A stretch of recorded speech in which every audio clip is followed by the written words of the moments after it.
नमस्कार, सुबह के 10 बजने वाले हैं। वक्त है अपना बिहार का। आपके साथ मैं हूं शिप्रा झा। बिहार के स्कूलों के खुलने और बंद होने के समय को लेकर हंगामा जारी है।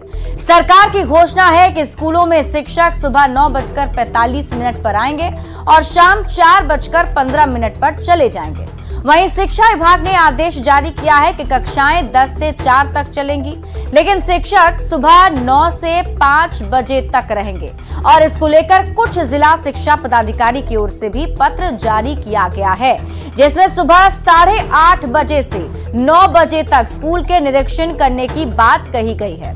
हालांकि विधानसभा में शिक्षा मंत्री विजय चौधरी ने स्पष्ट किया है कि स्कूल के समय को लेकर मुख्यमंत्री ने जो घोषणा की है उसका ही अनुपालन सुनिश्चित कराया जाएगा, लेकिन टाइमिंग को लेकर के पाठक अड़े हुए हैं। और इस बीच सीएम के प्रधान सचिव ने स्कूल की टाइमिंग को लेकर के पाठक को लिखित आदेश जारी करने को कहा है, लेकिन सूत्रों के हवाले से खबर है कि के पाठक लिखित आदेश के लिए तैयार नहीं है और वो आज दिल्ली रवाना हो रहे हैं। वहीं सूत्रों के हवाले से खबर यह भी है कि 9 से 5 स्कूल करने को लेकर सीएम नीतीश कुमार के पाठक को तलब कर सकते हैं, लेकिन बड़ा सवाल है कि स्कूल की टाइमिंग का क्या है समाधान। सवाल यह भी कि क्या शिक्षा की बेहतरी के लिए एक निश्चित समय तक शिक्षक एक्स्ट्रा टाइम नहीं दे सकते हैं।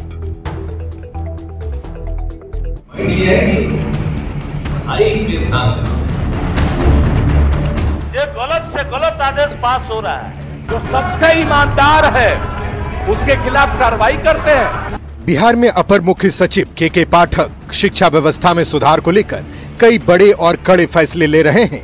स्कूल की टाइमिंग से लेकर शिक्षकों की भूमिका तक, जिसको लेकर सड़क से सदन तक हंगामा मचा है। के पाठक को लेकर विपक्ष हमलावर है। एक बार फिर शुक्रवार को के पाठक को लेकर विधानसभा और विधान परिषद के अंदर हंगामा हुआ। आरा में शिक्षक पर कार्रवाई का मुद्दा सदन में गूंजता रहा। विपक्ष ने सीएम नीतीश कुमार के आदेश के बाद भी कार्रवाई को निंदनीय बताया। हजूर, जिस दिन से हजूर सदन चल रहा है, एक व्यक्ति के चलते हंड भंड होकर रह गया है। अपर मुख्य सचिव शिक्षा, सरकार को क्या मोह हो गया है हजूर? ये गलत से गलत आदेश पास हो रहा है और जिस दिन से सदन चल रहा है आधा समय इसी में बीत गया। पूर्व मुख्यमंत्री और विधान परिषद में नेता प्रतिपक्ष राबड़ी देवी ने कहा कि सरकार इधर उधर पलट रही है, इसलिए मुख्यमंत्री के आदेश को भी अधिकारी नहीं मान रहे हैं। बिहार की जनता देख रही है मैडम क्या कर रही है। सरकार कहने उन्हें पलट रही है, इसीलिए अधिकारी उनको सुन नहीं रहा कोई बात। विपक्ष के हंगामे और आरोपों का जवाब देते हुए शिक्षा मंत्री विजय चौधरी ने सदन के अंदर कहा कि आरा में शिक्षक के ऊपर जो कार्रवाई हुई है वो नियमों के अनुसार हुई है। अगर कोई कार्रवाई नियम के खिलाफ हुई है तो विभाग देखेगा। मंत्री के आदेश या मुख्यमंत्री के सदन में घोषणा का हर हाल में सरकार अनुपालन सुनिश्चित करेगी। करेगी, हो जाएगा। शिक्षा मंत्री विजय चौधरी के जवाब के बाद भी आरजेडी के नेता टोका टोकी करते रहे, जिस पर जेडीयू एमएलसी नीरज कुमार ने पलटवार किया। नीरज कुमार ने कहा कि नीतीश कुमार का आदेश सर्वोपरि है, इसकी अवहेलना कोई नहीं कर सकता। मुख्यमंत्री नीतीश कुमार जी ने जो सदन में कहा कि विद्यालय 10 से 4 चलेगा, 15 मिनट पहले शिक्षक आएंगे, 15 मिनट बाद जाएंगे, ब्रह्मवाक्य है। ब्रह्मवाक्य जैसे ब्रह्मा विष्णु महेश को कोई इनकार नहीं कर सकता है, वैसे ही समय सारणी को कोई इनकार नहीं कर सकता है। के पाठक के फैसले से विपक्ष नाराज है और कार्रवाई की मांग पर अड़ा हुआ है। हालांकि सीएम नीतीश कुमार के पाठक के फैसले के साथ नजर आ रहे हैं। सीएम ने सदन में कह दिया था कि वह एक ईमानदार अधिकारी हैं। ऐसे में सवाल है कि शिक्षा व्यवस्था में सुधार को लेकर के पाठक के फैसले से विपक्ष नाराज क्यों है। सवाल ये भी है, बिहार में शिक्षा की बेहतरी है जरूरी या पाठक को हटाना है जरूरी। न्यूज 18 के लिए पटना से रवि एस नारायण, अमित कुमार और शैलेंद्र कुमार की रिपोर्ट। तो बिहार में इन दिनों के पाठक की चर्चा जोरों शोरों से हो रही है। जहां एक तरफ विपक्ष कार्रवाई की मांग कर रहा है, तो इधर दूसरी बात करें तो सीएम नीतीश कुमार ने उनकी तारीफ जरूर की है। लेकिन खबर यह भी मिल रही है कि आज सीएम नीतीश कुमार के पाठक को तलब कर सकते हैं। और वहीं आपको बता दें, स्कूलों की टाइमिंग को लेकर सियासत भी जारी है। अलग अलग राजनीतिक दलों ने इस पर अपने बयान दिए हैं। सुनिए क्या कह रहे हैं राजनीतिक दलों के नेता। बिहार की सरकार और शिक्षा विभाग की प्राथमिकता में शामिल है कैसे बिहार के विद्यार्थियों को गुणवत्तापूर्ण शिक्षा मिले। इसके लिए समय समय पर नीतियां बनती रहती हैं, उनका क्रियान्वयन होता रहता है। किसी भी बड़े लक्ष्य की प्राप्ति के लिए त्याग आवश्यक होता है। हमारे शिक्षकों को भी हमेशा आगे आकर एक कदम उठाना पड़ेगा। जहां भी नीतियों में सुधार की जरूरत होती है, वहां मुख्यमंत्री जी का मार्गदर्शन शिक्षा विभाग को मिलता रहता है।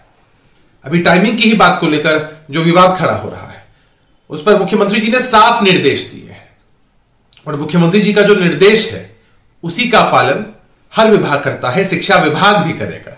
सबसे पहले तो उनको यह स्पष्ट करना चाहिए कि मुख्यमंत्री का आदेश चलेगा कि एसीएस का आदेश चलेगा, और दूसरे शिक्षा और शिक्षकों के द्वारा जो कार्य किए जा रहे हैं उन कार्यों पर तो आप लगातार एक्शन पर एक्शन ले रहे हैं, लेकिन अपने आज तक एक भी डीओ पर कार्रवाई नहीं की, एक भी डीओ को कारण बताओ नोटिस नहीं दिया। आखिर क्या कारण है? देखिए, मुख्य मुद्दा है बच्चों को पढ़ाना, बिहार के बच्चों को, और खास करके गरीब परिवार के बच्चे ही सरकारी स्कूलों में जाते हैं। तो गरीबों की सेवा का बहुत बड़ा अवसर ईश्वर ने शिक्षकों को मुहैया करवाया है, और अगर इसके लिए थोड़ा अधिक समय भी शिक्षकों को देना पड़े तो उन्हें देना चाहिए, इसमें कोई आपत्ति नहीं होनी चाहिए। के पाठक जी को भी ये बात समझनी चाहिए कि शिक्षक गरिमा चाहते हैं, पैसे तो उन्हें मिल नहीं रहे, तो सम्मान भी तो कम से कम मिले। क्या एक शिक्षक, डॉक्टर या सैनिक तय अवधि के लिए ही अपने दायित्व से जुड़े रह सकते हैं? कभी नहीं। शिक्षक अगर यह समझ जाएं कि उनकी सिर्फ एक नौकरी नहीं है बल्कि समाज और देश का बड़ा दायित्व उनके ऊपर है, तो स्कूल टाइमिंग कोई मुद्दा ही नहीं रह जाएगा। बच्चों की बेहतरी के लिए वे किसी दबाव में नहीं बल्कि स्वतः टाइमिंग को कोई मसला नहीं बनने देंगे। फिर मुख्यमंत्री नीतीश कुमार ने भी इस मसले को यह कहकर हल कर दिया कि स्कूलों का समय 10 से 4 रहेगा। यह जरूरी है कि शिक्षकों को 15 मिनट पहले स्कूल आना पड़ेगा और बच्चों की छुट्टी के 15 मिनट के बाद स्कूल छोड़ना पड़ेगा। इस मसले पर जो माननीय मुख्यमंत्री जी का सुझाव आया है वही अंतिम आदेश है, और उसका अनुपालन हर किसी को करना पड़ेगा, चाहे वो के पाठक जी हो या फिर कोई और हो। और रहा सवाल जहां तक बिहार की शिक्षा व्यवस्था के स्तर को ऊंचा करने के लिए, उसको कह वैश्विक स्तर पर लाने के लिए, हम समझते हैं कि शिक्षक हमारे अभिभावक हैं और वो इसमें अपनी रिस्पॉन्सिबिलिटी को पूरी तरह से निभाएंगे। कार्यपालिका विधायिका के अंतर्गत ही काम करती है और ये स्वस्थ लोकतंत्र की खूबसूरती है। बिहार में शिक्षा व्यवस्था हर स्तर पे अब तक तो धूल धूसरित रही है। अगर कोई ऑफिसर कुछ कड़े नियम कानून के साथ इस व्यवस्था को सुधारना चाहता है, तो मेरा अपना मानना है कि जो भी शिक्षक हैं, विद्यार्थी हैं, थोड़ा सा दिल बड़ा रखें। अगर समय थोड़ा सा ज्यादा भी देना पड़े शिक्षा के सुधार के लिए, तो मुझे लगता है कि उसको अपनाना चाहिए, उसका स्वागत करना चाहिए। तो आपने सुना अलग अलग राजनीतिक दलों की प्रतिक्रियाओं को। हमारे साथ संवाददाता रजनीश अधिक जानकारी के साथ लाइव जुड़े हुए हैं, सीधे उनका रुख कर लेते हैं।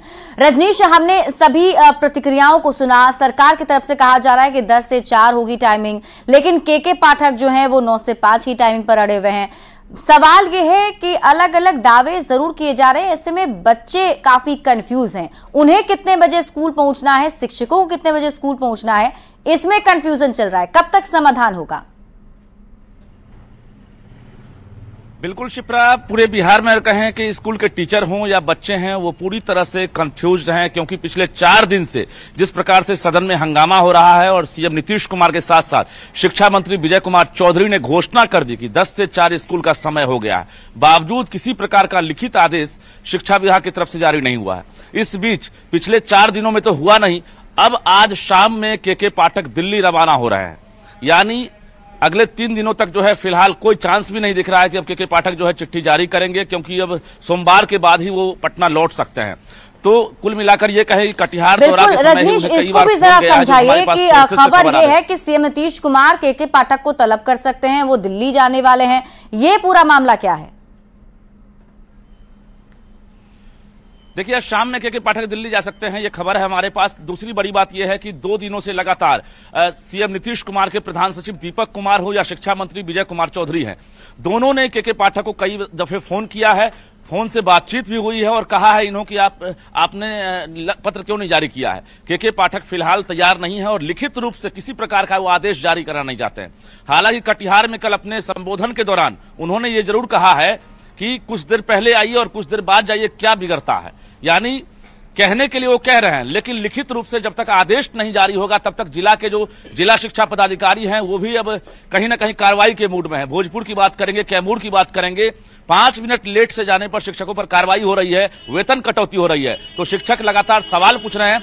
हालांकि जो शिक्षक नेता है वो साफ तौर से कह रहे हैं कि अब पूरी तरह से अब राजनीति हो रही है, हमें सक्षमता परीक्षा को लेकर मतलब था और इसको लेकर हमने हंगामा किया, प्रदर्शन किया, वार्ता हुई, इस पर कोई बातचीत नहीं हुई। लेकिन इसको जानकर बेवजह जो है तूल दिया जा रहा है कि अब टाइमिंग को लेकर शिक्षक जो है नाराज है, जबकि शिक्षक चाहते हैं कि 9 से 5 में कोई आपत्ति नहीं है। जो ठंड का मौसम था उसमें शिक्षकों ने पढ़ाने का काम किया है, यानी 9 से 5 लगातार वो ड्यूटी करते रहे। बिल्कुल रजनीश, मैं आपके पास वापस लौटती हूँ। इसी बीच दर्शकों को बता दें, स्कूलों के टाइमिंग को लेकर शिक्षक नेताओं का क्या कुछ कहना है, ये आपको सुनाते हैं।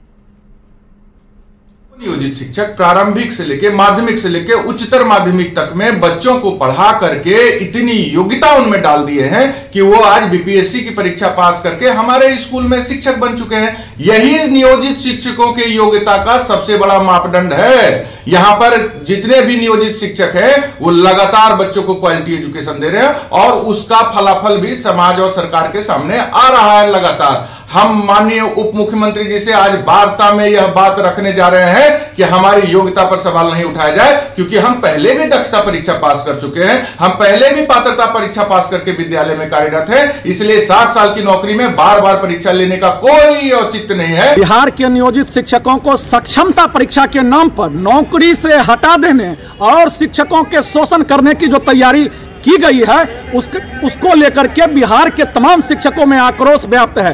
बिहार के तमाम 4 लाख शिक्षक दक्षता परीक्षा और सक्षमता परीक्षा, पात्रता परीक्षा दे करके ही उनकी बहाली हुई है।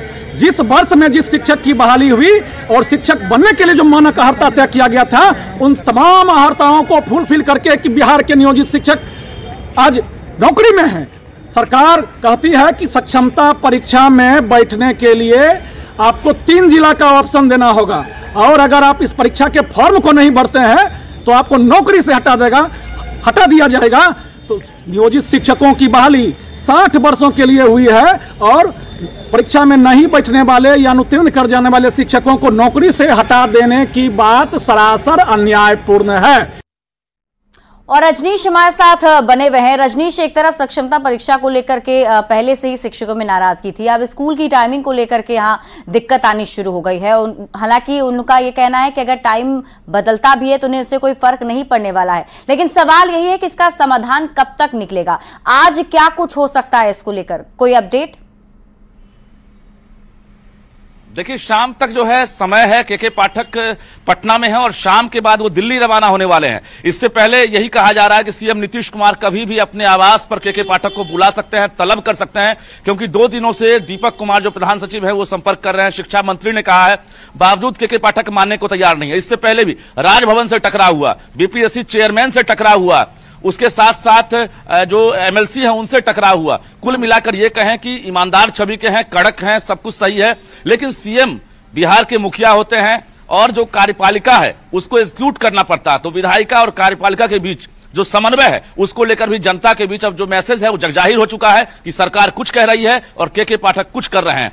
ऐसे में लिखित आदेश जब तक जारी नहीं होता है ये कंफ्यूजन जो है बरकरार रहेगा। हालांकि दिल्ली जाने से पहले अब के पाठक क्या पत्र जारी करते हैं या फिर अभी तक जो कंफ्यूजन है, क्योंकि अगले 2 दिनों तक स्कूल बंद रहेगा, आज भी छुट्टी है, कल रविवार है और सोमवार को भी सरकारी छुट्टी है, तो 3 दिनों तक तो कोई कार्रवाई नहीं होगी शिक्षकों पर। लेकिन मंगलवार से फिर से जो है कंफ्यूजन व्याप्त रहेगा। अब ये देखना होगा के पाठक कब लौटते हैं या नहीं लौटते हैं, क्योंकि उनको रूठने का भी जो अंदाज उनका है वो जगजाहिर है। वो जब किसी प्रकार का दबाव बनता है तो के पाठक रूठ जाते हैं, छुट्टी पर चले जाते हैं। फिर से वही स्थिति दिख रही है कि आज शाम में वो दिल्ली रवाना होने वाले हैं। आखिर दिल्ली क्यों जा रहे हैं ये जानकारी नहीं है, लेकिन कब लौटेंगे इसका इंतजार सबको रहेगा। शिप्रा। चलिए रजनीश, आप इस पूरी खबर पर नजर बनाए रखिए। बहुत बहुत शुक्रिया तमाम जानकारी के लिए। तो आज का दिन बेहद अहम माना जा रहा है।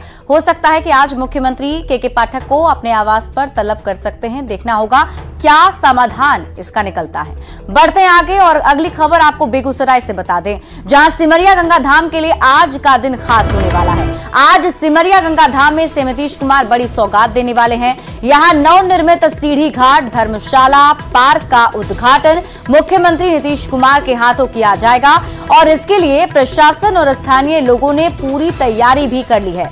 जल संसाधन विभाग के पूर्व मंत्री संजय झा ने इस महत्वाकांक्षी योजना को लेकर लगातार मॉनिटरिंग की थी और तय समय से पहले इस प्रोजेक्ट को पूरा कर लिया गया है।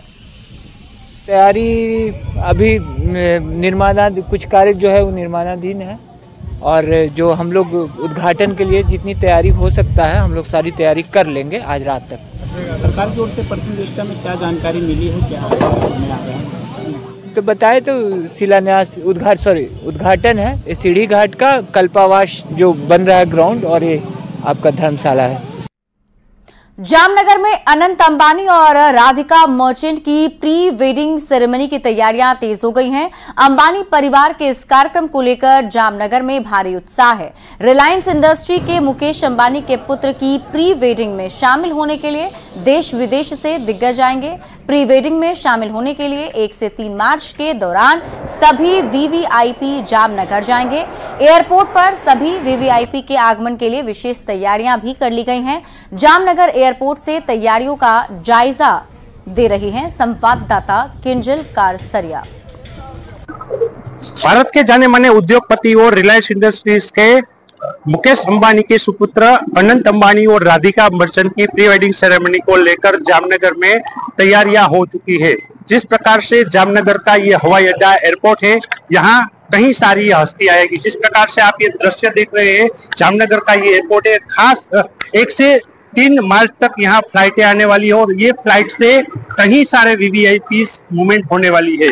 वीवीआईपी मूवमेंट्स को लेकर जामनगर के हवाई अड्डे पर भारी मात्रा में तैयारियां चल रही है। इस प्रकार से आप दृश्य देख रहे हैं, ये जामनगर का एयरपोर्ट है। यहाँ जानी मानी फिल्म इंडस्ट्री की हस्तियां, क्रिकेटर्स और कई सारे देश और विदेश से वीआईपी आने वाले हैं। उसको लेकर ही पूरा हवाई अड्डे को हाल देखे जाए तो तैयारियां की जा रही है। जिस प्रकार से वीवीआईपी मूवमेंट जामनगर में देखने को मिलेगी, रिलायंस इंडस्ट्रीज के मुकेश अंबानी के पुत्र अनंत और राधिका मर्चेंट की जो प्री वेडिंग सेरेमनी है उसको लेकर जामनगर में भी भारी उत्साह देखने को मिल रहा है। जिस प्रकार से पहली दफा यहाँ जामनगर में बड़े देश और विदेश से वीवीआईपी आने वाले हैं, क्रिकेटर्स आने वाले हैं, फिल्म स्टार आने वाले हैं, उसको देखने के लिए लोग भी आतुर है और पूरी तैयारियों को लेकर जामनगर में अभी हर्षोल्लास देखने को मिल रहा है।